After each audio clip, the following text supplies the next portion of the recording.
Hi, my name is Lindsay McCaw, and I'm standing here at beautiful CMAP in Hamtramck, and I'm about to talk about the designing and storyboarding and building of the 2019 and 2020 puppet shows about zoo animals for the Detroit Zoo. I'm the storyboarder and builder for the puppets, and then all the other people I work with perform and direct and go out to the zoo and get to interact with people. But I'm behind the scenes, and here's what we do to make storyboards and plan out how we're gonna build these animal shows. So this right here is the polar bear show. This is the whole picture of the show: the polar bear, the iceberg stage, and the narrator. And when we made the polar bear show, we really wanted to show how big and beautiful polar bears are. Not make them look like a Disney animal, but make them look fairly real. And of course, you know, they're not real, so we had to think really hard about how to make them look good. Not scary, not funny, but majestic and friendly. But also still show the size and greatness of polar bears. So that was a little bit of a challenge. And so we made these drawings. This one here is a drawing of the polar bear with a outline of how the person inside fits in, so that you can see that the polar bear puppet will be larger than a person, and that the person inside will have the head towering over their own head, and that the arms are actually lengthened, so it's larger than a person. And this is another drawing of the same thing, the person inside, and it shows how you can raise its arms up really high.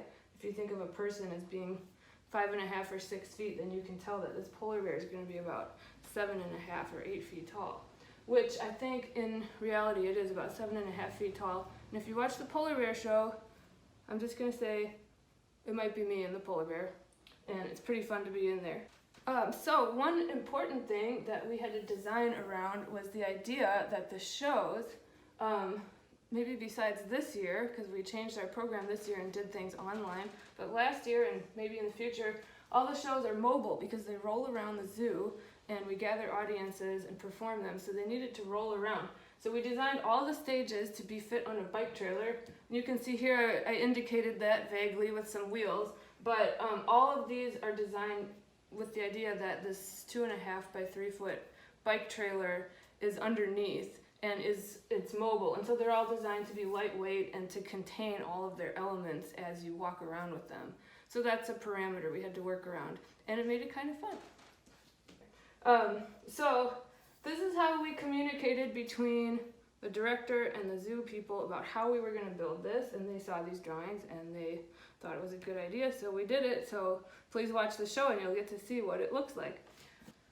So I'd like to mention a few things about the frog show. That was the first of the zoo shows that we made in 2019, and here's some storyboard drawings from the frog show. We decided that because we were going to feature a bunch of different kinds of frogs, that we wanted to make a bunch of different kinds of scenes on our little bike trailer stage. And so we decided to combine a couple of theater styles. The cranky show, which is a theater style that I really like, and toy theater, which is an old style of theater that was a paper flat theater that was made to be performed in your home for your friends and family. Look it up if you're interested. But this picture right here shows a frog that's a special frog from California that has to do a long migration that puts it in danger.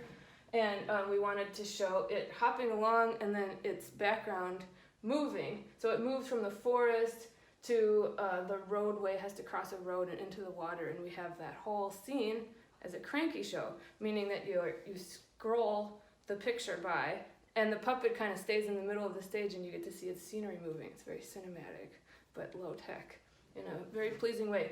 If you're interested in crankies, check out Banners and Cranks. It's a whole group of people that love cranky shows.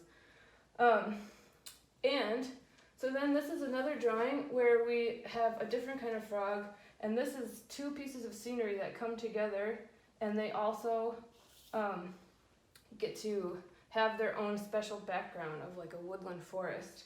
And we showed how these 2 pieces of scenery create multiple layers of foreground, midground, and background, and then there's a puppet that pops up in the show. And so that was a fun drawing to make, and we featured these frogs. They're made to hopefully be big enough that people can see them in this little stage while still having their background and everything. And then this is another frog, the Panamanian golden frog, really cute little guy.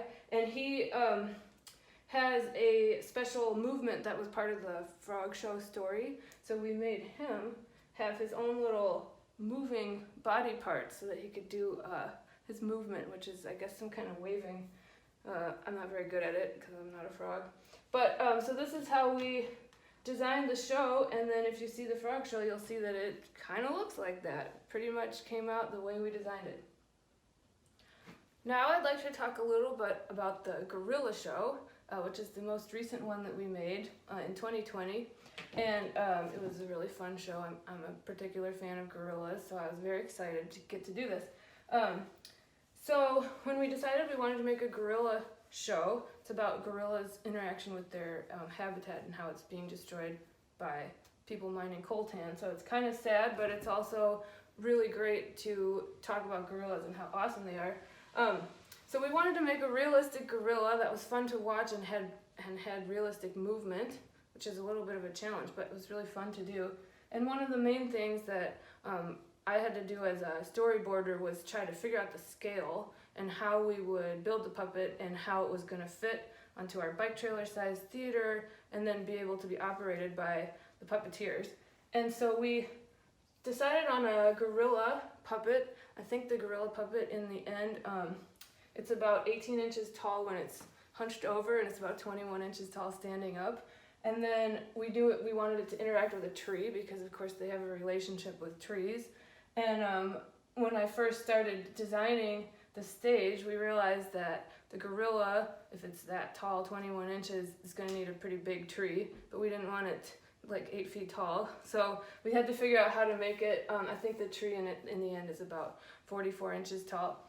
And so making these scale decisions and trying different things, you can see this is a drawing that I made, a sketch where I had the gorilla pretty small, and then I calculated how big the tree would have to be and realized it would be like 5 feet tall, and we don't have room for that, so I had to scale it down. That's what happens. And then this is a little sketch I made, and this is sort of used internally by us to see what the puppet will look like when there's actually puppeteers holding it, and just think about whether the stage is the right size and how that's going to look, and make sure it doesn't look either too clumsy or ruin the realism of the puppet. And so we decided this was going to be okay. And then as we were making the show, we knew it had to have these other puppets. It has a gorilla family and a baby gorilla, and the other puppets are flat puppets because they just come in for just a few seconds, so we didn't need to make them fully functional puppets because they really just do a simple movement. So we often scale things back if they don't have a whole lot to do in the show, whereas the main character had a lot of things to do. So we made him a fully functional gorilla puppet. And then this is another drawing of the tree. And you can see here I made a couple sketches. In the end, this is more what the gorilla actually does in the show. And we really wanted to show off his feet and hands. And so we choreographed the gorilla puppet in the show to have sort of this frontal moment where you can see his face and his feet and hands really well. So those are all things we're thinking about, is trying to let people see the things we're talking about that are important to learning about gorillas and stuff in the shows. And so this show, when we thought about making it, we knew we wanted a realistic gorilla, so we decided to use the bunraku style of puppetry and combine with a tabletop style. And bunraku is a traditional Japanese style, and of course it has a long-standing tradition, so this is just inspired by that, because this is the gorilla puppet is not exactly made to be used like a bunraku puppet, but if you're interested in bunraku and that kind of puppetry, I would suggest checking it out because it's a really cool old tradition where people do some really amazing things. So we were inspired by that and made a puppet that is operated by 2 puppeteers and is a fully formed 3-dimensional puppet and operated in a way inspired by Bunraku. And so that's the gorilla show, and I hope you enjoy it.